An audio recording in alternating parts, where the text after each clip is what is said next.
Hi hello ನಮಸ್ಕಾರ. ನಾನು ನಿಮ್ಮ ಸಾಹಿತ್ಯ. ಇದು ನನ್ನ ಚಾನಲ್ ಲೈಫ್ ಆಫ್ ಸಾಹಿತ್ಯ. ಇವತ್ತು ಸಿಂಚನ್ ಅವರಿಗೆ ಫಸ್ಟ್ ಡೇ ನಮ್ಮ ಮನೇಲಿ, ಹಾಗಾಗಿ ಹೊಸಲು ಪೂಜೆಯನ್ನು ಮಾಡ್ತಾ ಇದ್ದಾರೆ. ಫಸ್ಟ್ ಡೇ ಆಗಿರೋದ್ರಿಂದ ಅವ್ರಿಗೆ ನಮ್ಮ ಅತ್ತೆ ಗಾಯತ್ರತ್ತೆ ಹೆಲ್ಪ್ ಮಾಡ್ತಾ ಇದ್ದಾರೆ, ಯಾವ ಥರ ಮಾಡಬೇಕು ಏನು ಅಂತ. ಸೊ ಅದೇ ಥರ ಅವರು ಫಾಲೋ ಮಾಡ್ತಾ ಇದ್ದಾರೆ. ಇವತ್ತು ಪಾರಾಯಣದ ಪೂಜೆ ಕೂಡ ಇದೆ, ಹಾಗಾಗಿ ಬೆಳಗ್ಗೆನೇ ಎಲ್ಲರೂ ಬೇಗ ಎದ್ದು ರೆಡಿಯಾಗಿದ್ದೀವಿ. ಜಾಸ್ತಿ ಜನಕ್ಕೆ ಯಾರನ್ನೂ ಕರೆದಿಲ್ಲ, ಬರೀ ಮನೆಯವ್ರು ಮಾತ್ರ. ವಿಡಿಯೋ ಮಾಡ್ತಾ ಇರೋದು ಅಣ್ಣನೇ. ನಾನು ಎದ್ದೇ ಇರಲಿಲ್ಲ, ಮನೇಲಿ ಎಲ್ಲರೂ ಎದ್ದು ರೆಡಿ ಆಗಿದ್ರು, ಬಟ್ ನಾನು ಮಾತ್ರ ಇನ್ನೂ ಎದ್ದೇ ಇರಲಿಲ್ಲ.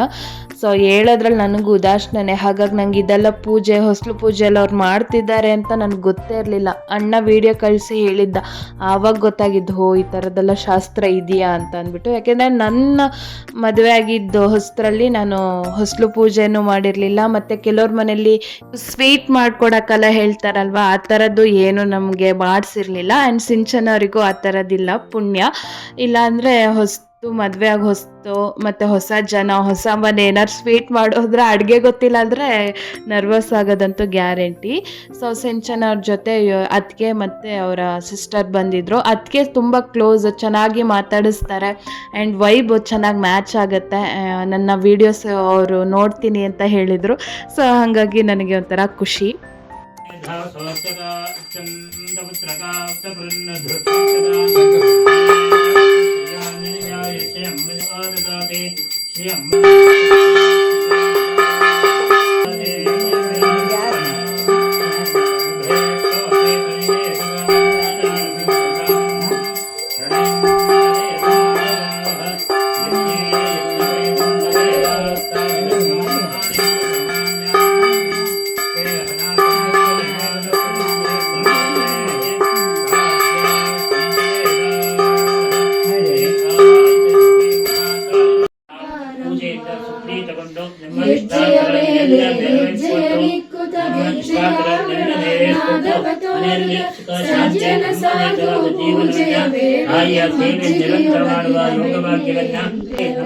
ಪೂಜೆದು ಜಾಸ್ತಿ ವಿಡಿಯೋ ಮಾಡೋಕ್ಕಾಗಿಲ್ಲ, ಸ್ವಲ್ಪ ಮಾಡಿದ್ದೆ. ಅಣ್ಣನ ಹತ್ರ ಮೊಬೈಲ್ ಕೊಟ್ಟಿದ್ದೆ, ಅವನು ಸಿಕ್ಕಾಪಟ್ಟೆ ಶೇಕ್ ಮಾಡಿದ್ದಾನೆ, ಹಾಗಾಗಿ ಜಾಸ್ತಿ ಅಪ್ಲೋಡ್ ಮಾಡ್ತಾ ಇಲ್ಲ. ತುಂಬ ಚೆನ್ನಾಗಿ ಪೂಜೆ ನಡೆಯಿತು. ಆ್ಯಂಡ್ ನಮ್ಮ ಅಕ್ಕಗೆ ಇವಾಗ ಬಾಗಿಣ ಕೊಡ್ತಾ ಇದ್ದಾರೆ. ಇವತ್ತಿನ ದಿನನೇ ಇನ್ನೊಂದು ಫಂಕ್ಷನ್ ಇತ್ತು ನಮ್ಮೂರಲ್ಲಿ, ಹಾಗಾಗಿ ಎಲ್ಲರೂ ಅಲ್ಲಿಗೆ ಹೋಗಿದ್ದಾರೆ. ನಮ್ಮನೆ ಮದುವೆ ಮನೆ ಮುಗಿಸಿ ಇನ್ನೊಂದು ಮದುವೆ ಮನೆ ಇತ್ತು, ಸೊ ದಳಿ ಮನೆ ಅಲ್ಲಿ, ಹಾಗಾಗಿ ಎಲ್ಲರೂ ಅಲ್ಲಿದ್ದರು. ನಾವು ಮನೆಯವರಷ್ಟೇ ಒಂದು ಸೇರಿದ್ವಿ ಇವತ್ತು ಪಾರಾಯಣ ಪೂಜೆಗೆ. ತುಂಬ ಚೆನ್ನಾಗಾಯಿತು. ಆ್ಯಂಡ್ ದೊಡ್ಡಮ್ಮಗೆ ಸಿಂಚನ್ ಅವ್ರು ಹೆಲ್ಪ್ ಮಾಡ್ತಿದ್ದಾರೆ. ಇಷ್ಟು ದಿನ ನಾನು ಹೆಲ್ಪ್ ಮಾಡ್ತಾ ಇದ್ದೆ, ಇನ್ನು ಸಿಂಚನ್ ಅವ್ರು ಹೆಲ್ಪ್ ಮಾಡ್ತಾರೆ. ನವ ಜೋಡಿಗೆ ಒಂದು ಸ್ವಲ್ಪ ಶಾಸ್ತ್ರ ಇತ್ತು, ಒಂದು ಆರತಿ ಮಾಡೋದು, ಕದ್ರಾರತಿ ಮಾಡೋದು, ಹಾಗೆ ಏನು ಹಾಲು ತುಪ್ಪ ಕೊಡೋದು, ಆ ಥರ ಸಣ್ಣ ಪುಟ್ಟ ಶಾಸ್ತ್ರ ಇತ್ತು. ನಮ್ಮ ಅಕ್ಕ ಜೋಶಲ್ಲಿ ನಾವು ಮಾಡೋಣ ಅಂತ ಹೇಳಿಬಿಟ್ಟು ನನ್ನ ಹೇಳ್ಕೊಂಬಂದು ನಿಲ್ಲಿಸಿದಾಳೆ. ಇಲ್ಲಿ ಬಂದಮೇಲೆ ಗೊತ್ತಾಯಿತು, ₹1 ಶಾಸ್ತ್ರ ನಮಗೇನು ಗೊತ್ತಿಲ್ಲ. ಸೊ ಬಂದು ಸ್ಟೈಲಲ್ಲಿ ನಿಂತಿದ್ದು ಮಾತ್ರ ಅಂತ. ಅದರಲ್ಲಿ ಬೇರೆ ನಂದು ಎಡವಟ್ಟು. ಸೊ ಇವರೇ ಏನೋ ಮಾಡ್ತಾಯಿದ್ರು, ನಾನು ಹೆಲ್ಪ್ ಮಾಡ್ತೀನಿ ನಿಮಗೆ ಅಂತ ಹೇಳಿ ಅದನ್ನು ಹೆಲ್ಪ್ ಮಾಡೋಕ್ಕೆ ಹೋದೆ, ತೆಂಗಿನಕಾಯಿ ಕೆಳಗೆ ಬೀಳಿಸ್ದೆ. ಎಡವಟ್ಟು ಮಾಡದೇ ಇದ್ದರೆ ನನ್ನ ಆ ದಿನ ಕಳಿಯೋದೇ ಇಲ್ಲ, ತಿಂದಿದ್ದನ್ನು ಕರ್ಗೋದೇ ಇಲ್ಲ ಥರ ಆಗುತ್ತೆ. ನಾನು ಒಬ್ಬಳೇ ನಮ್ಮನೇಲಿ ಈ ಥರ ಎಡವಟ್ಟು ರಾಣಿ ಅಂತ ಅನ್ಬೋದು. ಸೊ ಯಾರಿಗೆಲ್ಲ ಇದೇ ಥರ ಪ್ರಾಬ್ಲಮ್ ಇದೆ ಕಮೆಂಟ್ ಮಾಡಿ.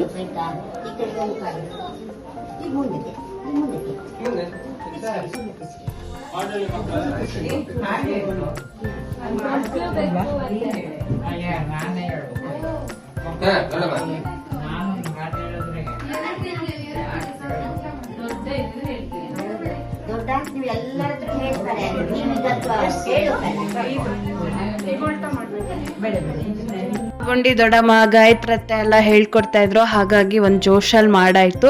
ಸೊ ಆರತಿ ಮಾಡಬೇಕಾದ್ರೆ ಹಾಡು ಹೇಳ್ಬೇಕಲ್ವಾ, ಹಂಗಾಗಿ ನೀವು ಹಾಡು ಹೇಳಿ, ಅವ್ರು ಹೇಳಿ, ಹಾಗೆ ಹಿಂಗೆ ಅಂತ ಡಿಸ್ಕಷನ್ ಮಾಡೋಷ್ಟೊತ್ತಿಗೆ ನಮ್ದು ಆರತಿ ಮಾಡಾಯಿತು. ಯಾರು ಹಾಡೇ ಹೇಳಲಿಲ್ಲ ಅವತ್ತಿನ ದಿನ.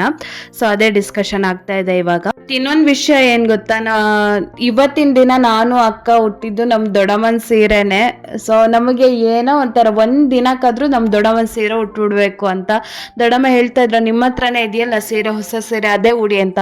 ಬೇಡ ಬೇಡ ನಿಮ್ಮ ಸೀರೆನೇ ಕೊಡಿ ಅಂತ ಹೇಳಿ ನಾನು ಅಕ್ಕ ದೊಡ್ಡಮ್ಮನ ಸೀರೆನೇ ಉಟ್ಟಾಯಿತು. ಸೊ ಯಾರಿಗೆಲ್ಲ ನಿಮ್ಮ ಅಮ್ಮಂದಿರ ಸೀರೆ ಎಲ್ಲ ಉಡೋಕ್ಕಿಷ್ಟ ಅಂತ ಕಮೆಂಟ್ ಮಾಡಿ. ಸೊ ನಮ್ಮ ಐಶು ಹೇಳ್ತಾಳೆ, ದೊಡ್ಡವಳಾದ್ಮೇಲೆ ನಿನ್ನ ಡ್ರೆಸ್ ಎಲ್ಲ ನಾನು ಹಾಕ್ತೀನಿ ಅಂತ ಇವಾಗಲೇ 3 ಇಯರ್ಸಿಗೆ ಹೇಳ್ತಿದ್ದಾಳೆ. ಸೊ ಹಾಗೆ ಮಕ್ಕಳಿಗೆ ಅವ್ರ ಅಮ್ಮನ ಸೀರೆ ಉಡೋದೇ ತುಂಬ ಖುಷಿ ಅಂತ ನನಗನ್ಸುತ್ತೆ.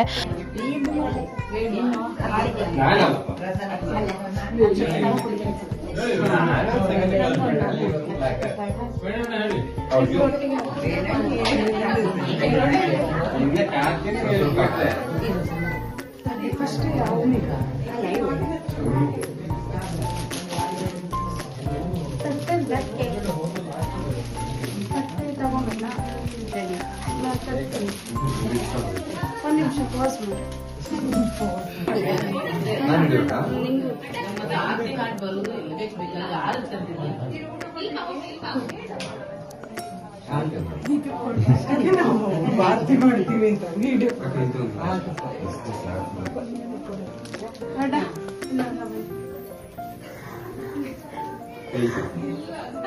ಕೀರ್ತನ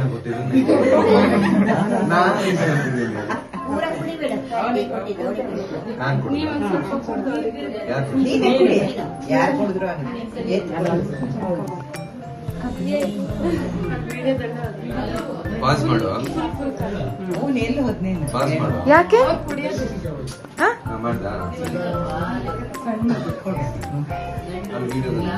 ಅಕ್ಕ ಹೇಳ್ತಾ ಇದ್ಲಲ್ಲ, ನಾವು ವಿಡಿಯೋಕ್ಕೋಸ್ಕರಲ್ಲೇ ಇದು ಆರತಿ ಮಾಡಕ್ ಬಂದಂಗಾಯ್ತು, ನಯ ಪೈಸೆ ನಮಗೆ ಶಾಸ್ತ್ರ ಗೊತ್ತಿಲ್ಲ ಅಂತ. ಅದೇ ಥರ ಆ್ಯಂಡ್ ಗಿಫ್ಟ್ ಕೂಡ ಕಿಟಾಡ ಕೊಟ್ಟಿದ್ದನ್ನೇ ತಿರುಗಿಸಿ ವಾಪಸ್ ಕೊಡ್ತಾ ಇದ್ವಿ ಸುಮ್ಮನೆ ತಮಾಷೆಗೆ ಅಂತ ಅಂದ್ಬಿಟ್ಟು. ಸೊ ಅನ್ನಪೂರ್ಣ ಆಂಟಿ ಬಂದಿದ್ದು ಸಿಕ್ಕಾಪಟ್ಟೆ ಖುಷಿ ಆಯಿತು. ಅವರು ಮದುವೆ ದಿನ ಬರೋಕ್ಕಾಗಿರಲಿಲ್ಲ, ಸ್ವಲ್ಪ ಎಲ್ಲೋ ಬೇರೆ ಕಡೆ ಹೋಗೋಕ್ಕಿತ್ತಂತೆ, ಹಾಗಾಗಿ ಇವತ್ತಿನ ದಿನ ಅವ್ರು ಬಂದಿದ್ರು. ಮತ್ತು ಮೇಯ್ನ್ ಏನು ಗೊತ್ತಾ, ಪಾರಾಯಣ ಪೂಜೆ ಆಯಿತಾ, ಈ ಥರ ಸಣ್ಣ ಪುಟ್ಟ ಶಾಸ್ತ್ರ ಎಲ್ಲ ಮುಗೀತಲ್ವ, ಇನ್ನು ಫೋಟೋ ಸೆಕ್ಷನ್ನು.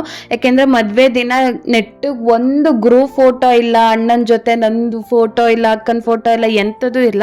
ಹಾಗಾಗಿ ಇವತ್ತು ಎಲ್ಲ ಫೋಟೋ ತೆಗೆಸ್ಕೊಳ್ಳೋಣ ಅಂತ ಅಂದ್ಬಿಟ್ಟು ಇವತ್ತು ಆ ಥರ ಪ್ಲ್ಯಾನ್ ಮಾಡಿದ್ವಿ. ಇವಾಗ ಮಾಗುಂಡಿ ದೊಡ್ಡಮ್ಮನು ಅಣ್ಣ ಮತ್ತು ಸಿಂಚನವರಿಗೆ ಆಶೀರ್ವಾದ ಮಾಡ್ತಾ ಇದ್ದಾರೆ ಆ್ಯಂಡ್ ಉಡುಗೊರೆ ಕೂಡ ಕೊಡ್ತಾ ಇದ್ದಾರೆ.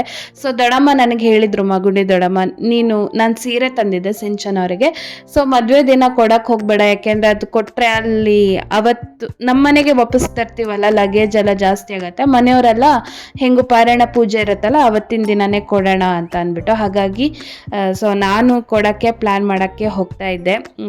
ಅಣ್ಣಗೆ ನಮ್ಮ ಹಸ್ಬೆಂಡ್ ಗಿಫ್ಟ್ ಕೊಟ್ಟಾಗಿತ್ತು, ಭಾವನ ಕಡೆದು ಗಿಫ್ಟ್ ಕೊಟ್ಟಾಯಿತು, ಅಕ್ಕ ಭಾವಂದು ಕೊಟ್ಟಾಗಿತ್ತು. ಸೊ ನಾನು ಸಿಂಚನವರಿಗೆ ತಂದೆ ಸೀರೆ ಮಾತ್ರ ಬಾಕಿ ಇತ್ತು, ಅದನ್ನು ಕೊಡಬೇಕು ಇವಾಗ. ಸೊ ಇವಾಗ ಫ್ಯಾಮಿಲಿ ಫೋಟೋಸು ಆಗ್ತಾ ಇದೆ. ನಮ್ಮ ಭಾವನೂ ಅಷ್ಟೇ ಅಣ್ಣಗೆ ಒಳ್ಳೆ ಗಿಫ್ಟೇ ಕೊಟ್ಟಿದ್ದಾರೆ. ಅಕ್ಕ ಯಾವತ್ತೂ ಕೇಳಿಲ್ಲ ಈ ಥರ ಗಿಫ್ಟ್ ಕೊಡಿ ಅಂತ, ಭಾವನೆ ಯೋಚನೆ ಮಾಡಿಬಿಟ್ಟು ಸೊ ಕೊಟ್ಟಿದ್ದಾರೆ. ನನಗೂ ಅಷ್ಟೇ ನನ್ನ ಮದುವೆಯಲ್ಲಿ ರೇಷ್ಮೆ ಸೀರೆ ಕೊಡಿಸಿದ್ದವ್ರೆ, ಧಾರೆ ಸೀರೆ, ಅದು ಕೂಡ ಕಾಸ್ಟ್ಲಿ ಗಿಫ್ಟೇ. ಆ್ಯಂಡ್ ನನ್ನ ತಮ್ಮಗೂ ಕೂಡ ಉಪನಯನ ಟೈಮಲ್ಲಿ ಕೊಟ್ಟಿದ್ದಾರೆ. ಸೊ ಪ್ರತಿ ಸತಿನೂ ನಮ್ಮನೇಲಿ ಏನೇ ಫಂಕ್ಷನ್ ಆದರೂ ಭಾವಂದು ಒಂಥರ ಕಾಸ್ಟ್ಲಿ ಗಿಫ್ಟೇ ಇರುತ್ತೆ. ಸೊ ಅವ್ರು ಯಾವತ್ತೂ ನಾನು ಆ ಗಿಫ್ಟ್ ಕೊಟ್ಟೆ, ಅಷ್ಟು ಕಾಸ್ಟ್ಲಿದು ಕೊಟ್ಟೆ ಅಂತ ಹೇಳ್ಕೊಂಡ್ಲೇ ಇಲ್ಲ. ನಂಗೆ ಧಾರೆ ಸೀರೆ ಕೊಡಿಸಿದ್ದವ್ರೆ ಅಂತ ಎಷ್ಟೋ ಜನಕ್ಕೆ ಗೊತ್ತೇ ಇಲ್ಲ, ನಾವಾಗಿ ಹೇಳಿದ್ರೆ ಮಾತ್ರ ಗೊತ್ತಾಗುತ್ತೆ. ನಾವೆಲ್ಲ ಏನಂದರೆ ಏನಾದರೂ ಗಿಫ್ಟ್ ಕೊಟ್ಟ ತಕ್ಷಣ ನಾನಿಷ್ಟು ಈ ಗಿಫ್ಟ್ ಕೊಟ್ಟೆ ನೋಡಿ ಚೆನ್ನಾಗಿದೆಯಾ ಹಾಗೆ ಹಿಂಗೆ ಅಂತೆಲ್ಲ ತೋರಿಸೋದೆಲ್ಲ ಇರುತ್ತೆ. ಬಟ್ ಭಾವಾಗೆ ಆ ಗುಣ ಇಲ್ಲ, ಸೀಕ್ರೆಟಾಗೇ ಕೊಡ್ತಾರೆ ಎಷ್ಟೇ ಕಾಸ್ಟ್ಲಿ ಗಿಫ್ಟ್ ಆದ್ರೂ. ಸೊ ಇವಾಗ ನಮ್ಮ ಎಲ್ಲರದು ಫ್ಯಾಮಿಲಿ ಫೋಟೋಸ್ ಎಲ್ಲ ನೀವು ನೋಡ್ಬೋದು, ಎಂಜಾಯ್ ಮಾಡ್ಬೋದು. ಆ್ಯಂಡ್ ಎಲ್ಲರೂ ಇವತ್ತಿನ ದಿನ ಯಾರೆಲ್ಲ ಸೇರಿದ್ರಿ ಅವರೆಲ್ಲರೂ ಬಂದಿದ್ದಕ್ಕೆ ಥ್ಯಾಂಕ್ ಯು ಸೋ ಮಚ್. ನೀವೆಲ್ಲರೂ ಬಂದಿದ್ದು ನನಗೆ ಸಿಕ್ಕಾಪಟ್ಟೆ ಖುಷಿ ಆಯಿತು ಆ್ಯಂಡ್ ಫಂಕ್ಷನ್ ಸಿಕ್ಕಾಪಟ್ಟೆ ಚೆನ್ನಾಗಾಯಿತು ಅಂತಲೇ ಅನ್ಬೋದು. ಮದುವೆ ಮನೇಲೆಲ್ಲ ಮೇಯ್ನ್ ಏನು ಗೊತ್ತಾ, ಎಲ್ಲರಿಗೂ ಕಾಲಿನ ನಮಸ್ಕಾರ ಮಾಡೋಕ್ಕೆ ಹೇಳ್ತಾರೆ ಹಿರಿಯರು ಎಲ್ಲರಿಗೂ. ಸೊ ಅದು ಒಂದು ಅಂದರೆ ಎಲ್ಲರಿಗೂ ಮದುವೆ ಹಿಂದಿನ ದಿನದಿಂದ ಸ್ಟಾರ್ಟ್ ಆಗುತ್ತೆ ನಮಸ್ಕಾರ ಮಾಡೋಕ್ಕೆ. ಮದುವೆ ಆಗಿ ನೆಕ್ಸ್ಟ್ ಪಾರಾಯಣ ಪೂಜೆ ಏನಾದ್ರು ರಿಸೆಪ್ಷನ್ನು ಎಂತ ಇದ್ರೂ ಎಲ್ಲರಿಗೂ ನಮಸ್ಕಾರ ಮಾಡ್ಕೊಂಡು ಬರಬೇಕು. ಸೊ ಅದನ್ನೇ ತಮಾಷೆ ಮಾಡ್ತಾಯಿದ್ರು ಎಲ್ಲರೂ. ಸೊ ಪುರೋಹಿತರು ಕೂಡ ಇದ್ದರು, ಅವರು ಕೂಡ ಊಟಕ್ಕಿದ್ರು, ಊಟ ಮಾಡಿ ಹೊರಟೋಗಿದ್ದು. ಪೂಜೆ ಚೆನ್ನಾಗಾಯಿತು.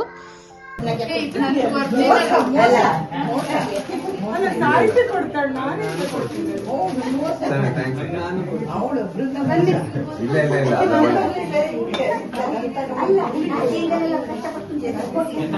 ನಾನು ಇವಾಗ ಗಿಫ್ಟ್ ಕೊಡ್ತೀನಿ ಅಂತ ಹೇಳಿ ಅಕ್ಕ ತಮಾಷೆಗೆ ಯಾರೋ ಕೊಟ್ಟಿದ್ದ ಗಿಫ್ಟ್ನ ತಗೊಬಂದು ಕೊಡ್ತಾ ಇದ್ಲು ಸುಮ್ಮನೆ ತಮಾಷೆಗೆ. ಬಾರೆ ಅಕ್ಕ ನಾನೇ ನೀನೇ ಕೊಡೋಣ ಅಂದರೆ ಅವಳು ಒಪ್ಪಲಿಲ್ಲ. ಸಂಪತ್ನೇ ಕರಿ ಅಂತ ಹೇಳಿದ್ಲು. ಹಾಗಾಗಿ ಇವ್ರನ್ನೇ ಕರೆದೆ, ಯಾಕೆಂದರೆ ಇವರೇ ಪಾಪ ಕೊಡಿಸಿದ್ದು ಸೀರೆ. ಅಣ್ಣಗೆ ಬೇರೆ ಗಿಫ್ಟ್ನ ಕೊಟ್ಟಿದ್ದಾರೆ. ಸೊ ಇವರಿಗೂ ಅದೇ ಗುಣ, ಬಾವಾಗ ಏನು ಹೇಳಿದ್ನ ಅದೇ ಗುಣನೇ ಇದೆ. ಸೊ ಖರ್ಚು ಮಾಡಿದ್ದನ್ನು ಯಾವತ್ತೂ ಅವರು ಹೇಳ್ಕೊಳ್ಳಲ್ಲ, ಗಿಫ್ಟ್ ಕೊಟ್ಟಿದ್ದನ್ನು ಕೂಡ ಹೇಳ್ಕೊಳ್ಳಲ್ಲ. ಈ ವಿಷಯದಲ್ಲಿ ನಾನು ಅಕ್ಕ ಲಕ್ಕಿ ಅನ್ಬೋದು. ಯಾಕೆಂದರೆ ತವ್ರ ಮನೆ ಕಡೆಗೆ ಎಷ್ಟೋ ಜನ ಗಂಡು ಮಕ್ಕಳು ಅಂದರೆ ಹಸ್ಬೆಂಡ್ಸು ಕೊಡೋದೇ ಇಲ್ಲ. ನಾವು ಯಾಕೆ ಗಿಫ್ಟ್ ಕೊಡಬೇಕು ಅಂತ ಕೊಡೋದೇ ಇಲ್ಲ, ಜಗಳ ಎಲ್ಲ ಆಗುತ್ತೆ. ಸೊ ನಮ್ಮನೇಲಿ ಜಗಳ ಇಲ್ಲದೆ ಆರಾಮಾಗಿ ಅವರಾಗೆ ಡಿಸೈಡ್ ಮಾಡಿ ಏನು ಗಿಫ್ಟ್ ಕೊಡೋದು ಅಂತ ಹೇಳಿಬಿಟ್ಟು ಕೊಟ್ಬಿಡ್ತಾರೆ. ಸೊ ನಾವು ರಿಕ್ವೆಸ್ಟ್ ಮಾಡೋದು ಜಗಳ ಮಾಡೋದು ಏನೂ ಇಲ್ಲ. ನಾನು ರಿಕ್ವೆಸ್ಟು ಏನೂ ಮಾಡೋದೇ ಇಲ್ಲ, ಯಾಕೆಂದರೆ ನಮ್ಮ ಅಣ್ಣ ಎಲ್ಲ ಏನು ಎಕ್ಸ್ಪೆಕ್ಟು ಮಾಡಲ್ಲ. ಸಂಪತ್ ಗಿಫ್ಟ್ ಕೊಡಬೇಕು ಇಲ್ಲ ಭಾವ ಗಿಫ್ಟ್ ಕೊಡಬೇಕು ಅಂತ ಎಕ್ಸ್ಪೆಕ್ಟು ಮಾಡಲ್ಲ. ಸೊ ಸ್ಮೂದಾಗಿ ನಡೆಯುತ್ತೆ. ಬಟ್ ಅವರಿಬ್ಬರೇ ಯೋಚನೆ ಮಾಡಿ ಅಣ್ಣಗೆ ಗಿಫ್ಟ್ ಕೊಟ್ಟಿದ್ದು. ಸೊ ಅಣ್ಣಗಿಂತ ಜಾಸ್ತಿ ನನಗೆ ಖುಷಿ ಆಯಿತು ಅಂತ ಅನ್ಬೋದು. ಇವಾಗ ನೋಡಿ ನಮ್ಮ ಮನೇಲಿ ಎಲ್ಲರದು ಫೋಟೋಶೂಟ್ ಆಗ್ತಾ ಇದೆ. ಸೊ ಎಲ್ಲರೂ ಯಾವ ಥರ ಕಾಣಿಸ್ತಾ ಇದ್ದೀವಿ, ನಮ್ಮ ಫ್ಯಾಮಿಲಿ ಯಾವ ಥರ ಅನ್ನಿಸ್ತು ನಿಮಗೆ ಅಂತ ಕಮೆಂಟ್ ಮಾಡಿ, ನನಗೆ ಖುಷಿ ಆಗುತ್ತೆ. ಓಕೆನಾ? ಅಲ್ಲಲ್ಲ ಈಗ ನಮ್ಮ ತೊಡೆ ಮೇಲೆ ಕೂತು ಆಯ್ತಾ ಅಲ್ಲ ನಾ ವಿಡಿಯೋದಲ್ಲಿ ಹಂಗೆ ಬರತ್ ನಂಗೆ ಗೊತ್ತಿಲ್ಲ.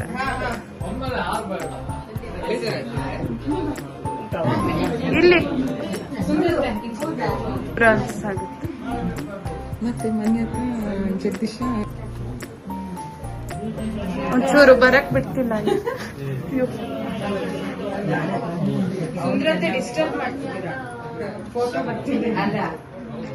ಅತ್ತೆ ನಿಲ್ಬೋದು ಅಜ್ಜಿ ಇಲ್ಲಿ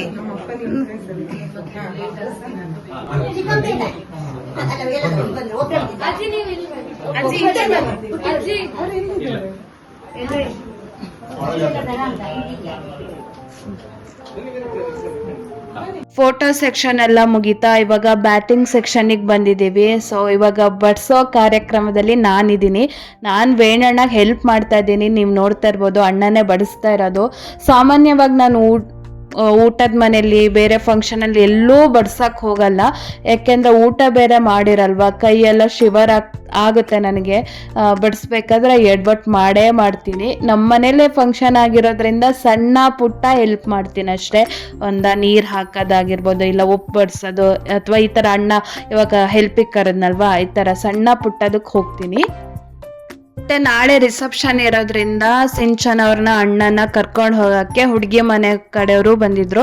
ಅವ್ರು ಚಿಕ್ಕಮಗಳೂರಿಂದ ಬರೋ ಸ್ವಲ್ಪ ಲೇಟ್ ಆಯಿತು ಬರೋದು. ಹಾಗಾಗಿ 2ನೇ ಪಂಕ್ತಿ ಊಟಕ್ಕೆ ಕೊಡ್ತೀವಿ ಅಂತ ಹೇಳಿ ಇವಾಗ ನಮ್ಮ ಜೊತೆ ಊಟಕ್ಕೆ ಕೂತಿದ್ದಾರೆ. ಸೊ ಅವರೆಲ್ಲ ಬಂದಿದ್ದು ತುಂಬ ಖುಷಿ ಆಯಿತು. ಪೂಜೆಗೆ ಆಗಲಿಲ್ಲ ಬರೋಕ್ಕೆ, ಅವ್ರು ಬರೋಷ್ಟೊತ್ತಿಗೆ ಪೂಜೆ ಮುಗ್ದಿತ್ತು. ಸ್ವಲ್ಪ ಲೇಟ್ ಆಗಿದ್ರಿಂದ ಇವತ್ತು ಅಣ್ಣ ಮತ್ತು ಅದಕ್ಕೇನೋ ಹೊರಟು ಹೋಗ್ತಾರೆ. ನಾಳೆ ರಿಸೆಪ್ಷನ್ ಇದೆ, ಆ ವ್ಲಾಗ್ನು ನಿಮ್ಮ ಜೊತೆ ಶೇರ್ ಮಾಡ್ತೀನಿ. ತುಂಬ ಲೇಟ್ ಮಾಡೋಕ್ಕೆ ಹೋಗಲ್ಲ, ಬೇಗ ಬೇಗ ಎಡಿಟ್ ಮಾಡಿ ನಿಮ್ಮ ಜೊತೆ ಶೇರ್ ಮಾಡ್ತೀನಿ. ಇವಾಗ ಅಣ್ಣನ ಕಾಮಿಡಿನ ನೀವು ನೋಡ್ಕೊಂಬನ್ನಿ. ನನ್ನ ಕೈನೇ ಅಡ್ಡ ಬರ್ತಾರೆ.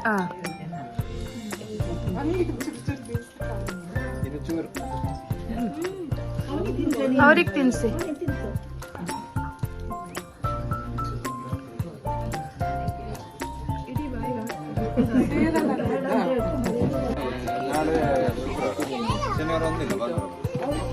ಚಿಕ್ಕಪ್ಪ ಅದ್ ಮುದ್ದೆ ಭಾನುವಾರ ಸಂಜೆ ಒಳಗೆ ನೀವೊಂದು 4-5 ದಿವಸ ಇಲ್ಲ ಸಾಯ್ತೀರು. ಅವ್ರು ನನ್ ಗಂಡಂಗೆ ಹೇಳು, ಅವ್ನು ಹೇಳಿದ್ದೀನಿ ಭಾನುವಾರ ನೋಡಿದ್ರ ನಮ್ಮ ಅಣ್ಣನ ಲೆಕ್ಕಾಚಾರ ಅವತ್ತಿರು ಇವತ್ತಿರು ಅಂತ ಅಂದ್ಬಿಟ್ಟು. ಯಾಕೆಂದ್ರೆ ಅವನೊಂದು 2 ದಿನ ಅಲ್ಲಿ ಹುಡುಗಿ ಮನೆಯಲ್ಲೇ ಇರ್ತಾನೆ ರಿಸೆಪ್ಷನ್ ಆದಮೇಲೆ. ಆಮೇಲೆ ಬರೋದು. ಹಾಗಾಗಿ ಅಲ್ಲಿ ತನಕ ಇರಿ ಅಂತ ನಮ್ಮನ್ನೆಲ್ಲ ಒತ್ತಾಯ ಮಾಡ್ತಾ ಇದ್ದಾನೆ. ಅಣ್ಣಗೆ ಒಂಥರ ಫೀಲು, ಯಾಕೆಂದರೆ ಫಸ್ಟ್ ಟೈಮ್ ಹೋಗ್ತಾ ಇದ್ದಾನಲ್ವಾ.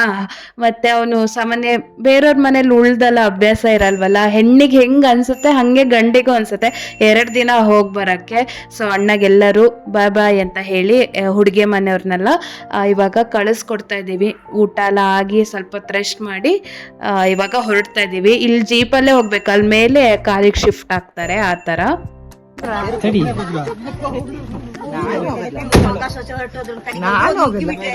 ಬಾಯ್ ಬಾಯ್